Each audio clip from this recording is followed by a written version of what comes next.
Sanjeev Chopra managing director Mother Mary Institute of Nursing ਤੁਹਾਡਾ ਸਭ ਦਾ ਆਪਣੇ ਚੈਨਲ ਚੋਪੜਾ ਓਵਰਸੀਜ਼ ਦੇ ਵਿੱਚ ਸਵਾਗਤ ਕਰਦਾ ਹਾਂ। ਸਾਡਾ ਕਾਲਜ 2009 ਤੋਂ ਨਰਸਿੰਗ ਦੇ ਡਿਫਰੈਂਟ ਕੋਰਸਿਸ ਕਰਾ ਰਿਹਾ ਹੈ, ਜਿੱਦਾਂ ANM, GNM, BSc nursing, post basic BSc nursing, operation theatre, Naini. ਮੈਂ ਪਿਛਲੇ 15 ਸਾਲ ਤੋਂ ਨਰਸਿੰਗ ਫੀਲਡ ਦੇ ਵਿੱਚ ਐਜ਼ ਏ ਐਜੂਕੇਸ਼ਨਿਸਟ ਵਰਕ ਕਰ ਰਿਹਾ ਹਾਂ ਤੇ ਮੈਂ ਇਹ ਚੀਜ਼ ਮਹਿਸੂਸ ਕੀਤੀ ਹੈ ਕਿ ਇੰਡੀਆ ਦੇ ਵਿੱਚ ਨਰਸਿੰਗ ਸਟਾਫ ਦੀ salary as compare to foreign countries ਜਿਵੇਂ ਕੈਨੇਡਾ, USA, ਆਸਟ੍ਰੇਲੀਆ ਕਾਫੀ ਘੱਟ ਹੈ। ਤੇ ਫੋਰਨ ਕੰਟਰੀ ਦੇ ਵਿੱਚ ਇੱਕ ਤਾਂ ਨਰਸਿੰਗ ਸਟਾਫ ਨੂੰ ਲੱਖਾਂ 'ਚ ਸੈਲਰੀ ਮਿਲਦੀ ਹੈ, ਇਹਦੇ ਨਾਲ ਹੀ ਇੱਕ ਬਹੁਤ ਅੱਛਾ ਲਾਈਫ ਸਟਾਈਲ ਉਹਨਾਂ ਦਾ ਆਪਣਾ ਤੇ ਉਹਨਾਂ ਦੀ ਫੈਮਿਲੀ ਨੂੰ ਵੀ ਮਿਲਦਾ। ਅੱਜ ਮੈਂ ਤੁਹਾਨੂੰ settlement of nurses in Germany ਦੇ ਬਾਰੇ ਡਿਟੇਲ 'ਚ ਦੱਸਾਂਗਾ। ਨਰਸਿੰਗ ਸਟਾਫ ਦੇ ਅੱਛੇ ਫਿਊਚਰ ਲਈ ਔਰ ਚੰਗੇ ਲਾਈਫ ਸਟਾਈਲ ਲਈ ਫੋਰਨ ਕੰਟਰੀ ਦੇ ਵਿੱਚ ਕਈ ਆਪਸ਼ਨਸ ਹਨ, ਜਿਨ੍ਹਾਂ ਵਿੱਚੋਂ ਇੱਕ ਬਹੁਤ ਅੱਛਾ ਆਪਸ਼ਨ ਜਰਮਨੀ ਹੈ, ਜਿਹਦੇ ਕੁਝ ਕਾਰਨ ਹਨ। ਜਰਮਨ ਕੰਟਰੀ ਦੇ ਵਿੱਚ ਇੰਡੀਅਨ ਨਰਸਿੰਗ ਸਟਾਫ ਦੀ ਬਹੁਤ ਸ਼ਾਰਟੇਜ ਹੈ। ਇਸ ਲਈ ਜਰਮਨ ਦੀ ਗੌਰਮੈਂਟ ਚਾਹੁੰਦੀ ਹੈ ਕਿ ਇੰਡੀਆ ਤੋਂ ਪੜ੍ਹਿਆ ਲਿਖਿਆ ਨਰਸਿੰਗ ਸਟਾਫ ਜਿਹਨੇ ਘੱਟੋ ਘੱਟ GNM ਕੀਤੀ ਹੋਵੇ, BSc ਨਰਸਿੰਗ ਕੀਤੀ ਹੋਵੇ, ਪੋਸਟ ਬੇਸਿਕ BSc ਨਰਸਿੰਗ ਕੀਤੀ ਹੋਵੇ, ਉਹ ਸਾਡੀ ਕੰਟਰੀ ਦੇ ਵਿੱਚ ਆਵੇ ਤੇ ਅਸੀਂ ਉਸ ਸਟਾਫ ਨੂੰ, ਨਰਸਿੰਗ ਸਟਾਫ ਨੂੰ ਇੱਥੇ ਸੈਟਲ ਕਰੀਏ, ਈਵਨ ਉਹਦੀ ਫੈਮਿਲੀ ਨੂੰ ਵੀ ਅਸੀਂ ਇੱਥੇ ਸੈਟਲ ਕਰੀਏ। ਜਰਮਨੀ ਗੌਰਮੈਂਟ ਨੇ ਇੰਡੀਅਨ ਨਰਸਿੰਗ ਸਟਾਫ ਦੀ ਜਰਮਨ ਦੇ ਵਿੱਚ ਸੈਟਲਮੈਂਟ ਕਰਨ ਲਈ ਮੇਨ ਤੌਰ ਤੇ 2 ਕੰਡੀਸ਼ਨਾਂ ਰੱਖੀਆਂ।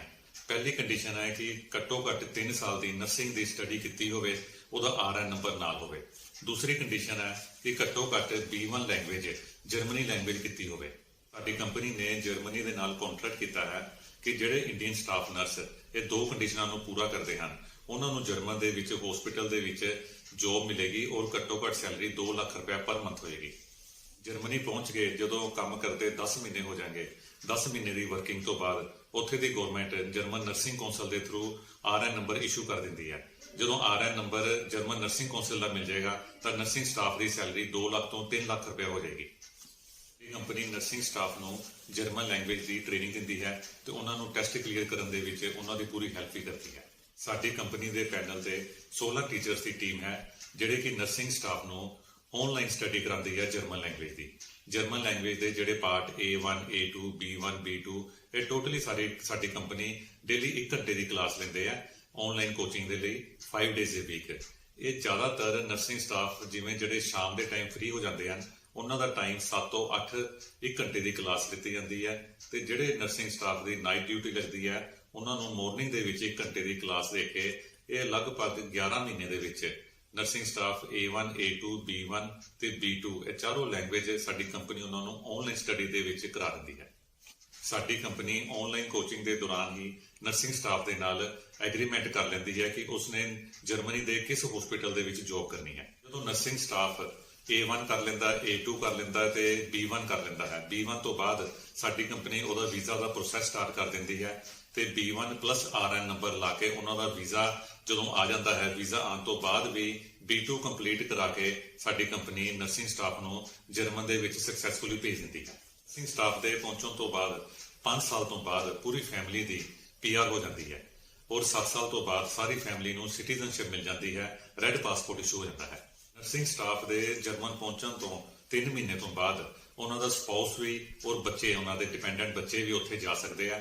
ਸਪਾਊਸ ਨੂੰ ਜਰਮਨੀ ਜਾਣ ਲਈ A1 ਕਰਨਾ ਪੈਂਦਾ ਹੈ, ਉਹਨਾਂ ਨੂੰ A2 ਜਾਂ B1 ਕਰਨ ਦੀ ਕੋਈ ਲੋੜ ਨਹੀਂ ਹੈ। ਓਨਲੀ A1 ਕਰਕੇ ਹੀ ਸਪਾਊਸ ਜਰਮਨੀ ਦੇ ਵਿੱਚ ਆਪਣੀ ਫੈਮਿਲੀ ਨੂੰ ਜੁਆਇਨ ਕਰ ਸਕਦਾ ਹੈ। ਬੱਚਿਆਂ ਦੇ ਲਈ ਵੀ A1 ਦੀ ਕੰਡੀਸ਼ਨ ਹੈ ਜੇ ਬੱਚਿਆਂ ਦੀ ਏਜ 14 ਸਾਲ ਤੋਂ ਉੱਪਰ ਹੈ।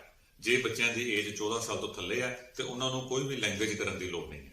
ਗੌਰਮੈਂਟ ਨਰਸਿੰਗ ਸਟਾਫ ਦੇ ਫੈਮਿਲੀ ਨੂੰ ਵੀ ਬਹੁਤ ਸਪੋਰਟ ਕਰਦੀ ਹੈ, ਉਹਨਾਂ ਨੂੰ ਕਾਫੀ ਫੈਸਿਲਿਟੀ ਦਿੰਦੀ ਹੈ, ਜਿੱਦਾਂ ਕਿ ਬੱਚਿਆਂ ਦੀ ਸਟੱਡੀ ਫ੍ਰੀ ਹੈ, ਮੈਡੀਕਲ ਫ੍ਰੀ ਹੈ। ਇਹਦੇ ਨਾਲ ਹੀ ਇੱਕ ਬਹੁਤ ਵੱਡਾ ਬੈਨੀਫਿਟ ਜਰਮਨੀ ਕੰਟਰੀ ਦੇ ਰਹੀ ਹੈ, ਜਿਹੜੀ ਕਿ ਵਰਲਡ ਦੀ ਹੋਰ ਕੋਈ ਵੀ ਕੰਟਰੀ ਨਹੀਂ ਦਿੰਦੀ, ਕਿ ਸਪਾਊਸ ਨੂੰ ਫੁੱਲ ਟਾਈਮ ਦਾ ਵਰਕ ਪਰਮਿਟ ਵੀ ਉੱਥੇ ਅਲਾਉ ਹੁੰਦਾ ਹੈ। ਕਈ ਤਰ੍ਹਾਂ ਦੇ ਕੰਟਰੈਕਟ ਤਿਆਰ ਕਰਨੇ ਹੁੰਦੇ ਆ, ਜਿਹੜੇ ਕਿ ਸਾਡੀ ਕੰਪਨੀ ਪੂਰੀ ਹੈਲਪ ਕਰਦੀ ਹੈ, ਜਿਵੇਂ ਕਿ ਰੈਂਟ ਕੰਟਰੈਕਟ, ਨਰਸਿੰਗ ਕਾਲਜ ਦਾ ਕੰਟਰੈਕਟ, ਐਡੈਪਟੇਸ਼ਨ ਕੋਰਸ ਦਾ ਕੰਟਰੈਕਟ, ਐਮਪਲਾਇਰ ਦਾ ਕੰਟਰੈਕਟ ਔਰ ਲੇਬਰ ਮਿਨਿਸਟਰੀ ਦਾ ਕੰਟਰੈਕਟ। ਇਹ ਸਾਰੇ ਕੰਟਰੈਕਟ ਸਾਡੇ ਕੰਪਨੀ ਆਪਣੇ ਪੱਧਰ ਤੇ ਤਿਆਰ ਕਰਦੀ ਹੈ।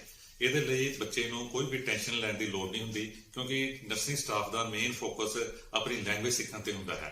ਇਸ ਤੋਂ ਇਲਾਵਾ ਤੇ ਸਾਰੇ ਡਾਕੂਮੈਂਟਸ ਦੀ ਜ਼ਿੰਮੇਵਾਰੀ ਕੰਪਨੀ ਦੀ ਆਪਣੀ ਹੁੰਦੀ ਹੈ। ਇਸ ਨਾਲ ਮੈਂ ਇੱਕ ਗੱਲ ਹੋਰ ਦੱਸਣਾ ਚਾਹੂੰਗਾ ਕਿ ਸੈਲਰੀ ਤਾਂ ਨਰਸਿੰਗ ਸਟਾਫ ਨੂੰ ਲੱਖਾਂ ਦੇ ਵਿੱਚ ਜਰਮਨੀ ਮਿਲਦੀ ਹੈ, ਇਹਦੇ ਨਾਲ ਉਹਨਾਂ ਦਾ ਲਾਈਫ ਸਟਾਈਲ ਵੀ ਉੱਥੇ ਬਹੁਤ ਅੱਛਾ ਹੁੰਦਾ ਹੈ। ਉੱਥੇ ਦਾ ਜਿਹੜਾ ਵਰਕਿੰਗ ਆਵਰਸ ਦਾ ਕਲਚਰ ਹੈ, 38 ਘੰਟੇ ਇੱਕ ਹਫ਼ਤੇ ਦੇ ਵਿੱਚ ਹੀ ਨਰਸਿੰਗ ਸਟਾਫ ਕੰਮ ਕਰ ਸਕਦਾ ਹੈ। ਉਸ ਤੋਂ ਬਾਅਦ ਜੇ ਉਹ 5 ਮਿੰਟ ਵੀ ਐਕਸਟਰਾ ਕੰਮ ਕਰਦਾ ਹੈ ਉਹਦੀ ਐਕਸਟਰਾ ਪੇਮੈਂਟ ਹੁੰਦੀ ਹੈ। ਹਰ ਨਰਸਿੰਗ ਸਟਾਫ ਨੂੰ ਉੱਥੇ 1 ਮਹੀਨੇ ਦੀ ਪੇਡ ਹੋਲੀਡੇ ਵੀ ਮਿਲਦੀ ਹੈ, ਯਾਨੀ ਕਿ ਸਾਲ ਦੇ ਵਿੱਚ ਜੇ ਉਹ 1 ਮਹੀਨੇ ਲਈ ਆਪਣੀ ਹੋਮ ਕੰਟਰੀ ਦੇ ਵਿੱਚ ਇੰਡੀਆ ਦੇ ਵਿੱਚ ਘੁੰਮਣ ਆਉਂਦੇ ਹਨ, ਆਪਣੀ ਫੈਮਿਲੀ ਮੈਂਬਰਸ ਨੂੰ ਮਿਲਣ ਆਉਂਦੇ ਹਨ, ਤਾਂ ਉਹਨਾਂ ਨੂੰ ਪੇਡ ਹੋਲੀਡੇਜ਼ ਹੁੰਦੀ ਆ। ਉਸ ਮਹੀਨੇ ਦੀ ਸੈਲਰੀ ਵੀ ਜਰਮਨ ਦੀ ਗਵਰਨਮੈਂਟ ਨਾਲ ਦਿੰਦੀ ਹੈ। ਤੇ ਨਾਲ ਹੀ ਜਰਮਨ ਗਵਰਨਮੈਂਟ ਦੀ ਇੱਕ ਬਹੁਤ ਅੱਛੀ ਫੈਸਿਲਿਟੀ ਹੈ ਕਿ ਆਈਲੈਟਸ ਦੀ ਕੋਈ ਰਿਕੁਆਇਰਮੈਂਟ ਨਹੀਂ ਹੈ। ਜੇ ਨਰਸਿੰਗ ਸਟਾਫ ਨੇ ਕੈਨੇਡਾ ਜਾਣਾ ਹੋਏ ਜਾਂ ਆਸਟ੍ਰੇਲੀਆ ਜਾਂ USA ਤੇ ਉਹਨਾਂ ਨੂੰ ਆਈਲੈਟਸ ਦਾ ਟੈਸਟ ਵੀ ਕਲੀਅਰ ਕਰਨਾ ਪੈਂਦਾ ਹੈ। ਇਹਦੇ ਨਾਲ ਉਹਨਾਂ ਨੂੰ ਉੱਥੇ ਜਾ ਕੇ ਉੱਥੇ ਦਾ ਰਿਟਨ ਟੈਸਟ ਵੀ ਕਲੀਅਰ ਕਰਨਾ ਪੈਂਦਾ ਹੈ। ਲੇਕਿਨ ਜਰਮਨ ਗਵਰਨਮੈਂਟ ਕਹਿੰਦੀ ਹੈ ਕਿ ਸਾਡੀ ਕੰਟਰੀ ਦੇ ਆਉਣ ਲਈ ਕੋਈ ਆਈਲੈਟਸ ਦੀ ਰਿਕੁਆਇਰਮੈਂਟ ਹੈ ਨਹੀਂ, ਓਨਲੀ ਜਰਮਨ ਲੈਂਗੁਏਜ ਕਰੋ ਔਰ ਇੱਥੇ ਉਹਨਾਂ ਦਾ ਮੋਸਟ ਵੈਲਕਮ ਹੈ।